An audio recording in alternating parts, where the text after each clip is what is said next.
Ici Europe 16h-18h sur Europe 1. Stéphane Bern et Mathieu Noël. 1. Historiquement vôtre.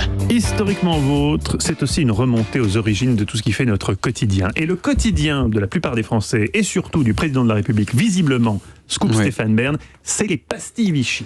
David Castello-Lopez. Oui, je vais commencer par vous révéler une information importante me concernant. Je n'existerai pas sans la ville de Vichy. C'est à Vichy, au début des années 1920, que mon grand-père, José Castello-Lopez, a rencontré sa femme, Marie-Antoinette Lévesque, fille d'un chef d'orchestre anti-dreyfusard de l'armée française. Wow. Et c'est à Vichy encore que Marie-Antoinette a accouché de mon papa, Gérard Castello-Lopez, qui 56 ans plus tard, il a mis un certain temps, m'a donné naissance à moi. Sans Vichy, vous n'auriez pas la joie d'entendre chaque jour ma voix à la fois sensuelle et généreuse, humble mais ferme, mélodieuse mais posée. Donc, merci Vichy. Merci Vichy. Et merci d'autant plus que Vichy, c'est quand même une ville qui a bien besoin qu'on la console. Oui. Il n'y a pas beaucoup de villes comme ça dont le nom évoque immédiatement un désastre à la fois militaire, politique et moral. Je veux dire, c'est triste. À chaque fois qu'on voit marquer Vichy quelque part, on pense à Pétain. Et pas à Pétain, héros de Verdun, comme disait Mitterrand. Hein. Pétain, le vieil antisémite à moustache.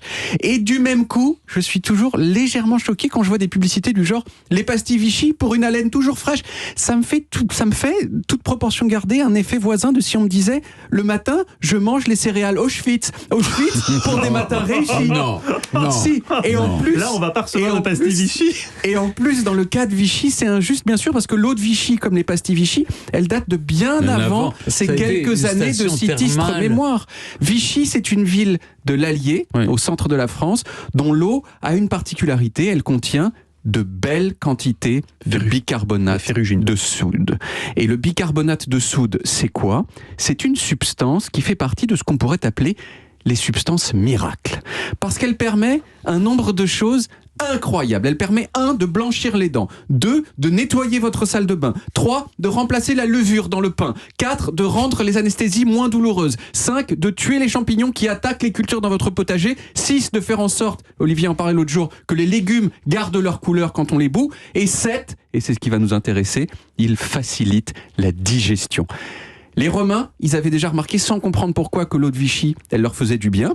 Ensuite, Vichy a été un peu oublié, mais on l'a redécouvert au XVIIe siècle, époque où des gens riches ont commencé à aller faire des cures thermales là-bas. Au point que c'est devenu petit à petit une ville chic, pleine d'hôtels, ce qui explique en partie qu'elle a été choisie pour accueillir le régime des traîtres en 1940. Et oui, parce que pour loger des milliers de traîtres d'un coup, il vaut mieux choisir une ville qui a des hôtels.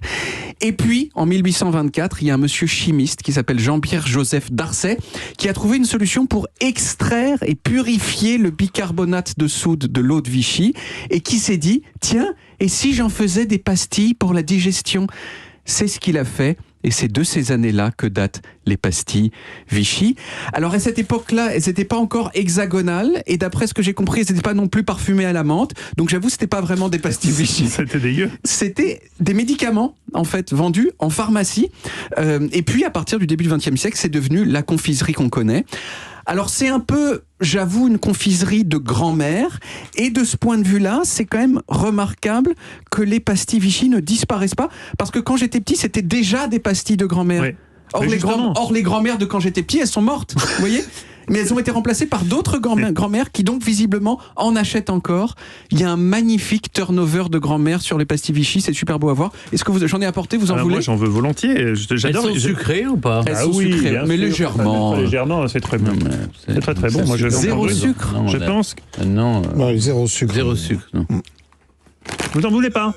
Moi, je peux pas, j'ai une chronique à faire dans j'avais oublié ta chronique. C'est facile. C'est vrai que moi, j'ai une émission à tenir. Non. Ah oui, c'est vrai qu'on peut plus trop présenter d'émissions une fois qu'on a la pastille Vichy dans la bouche. C'est pire qu'un chewing-gum, ah oui. Moi j'adore. En tout cas, très belle chronique, David, ses origines, et je ne savais pas que c'était bon pour la digestion. Moi non plus. Bien. Merci David, on retrouve les origines en podcast sur toutes les applis audio et en vidéo sur YouTube, Dailymotion et sur le site europe1.fr.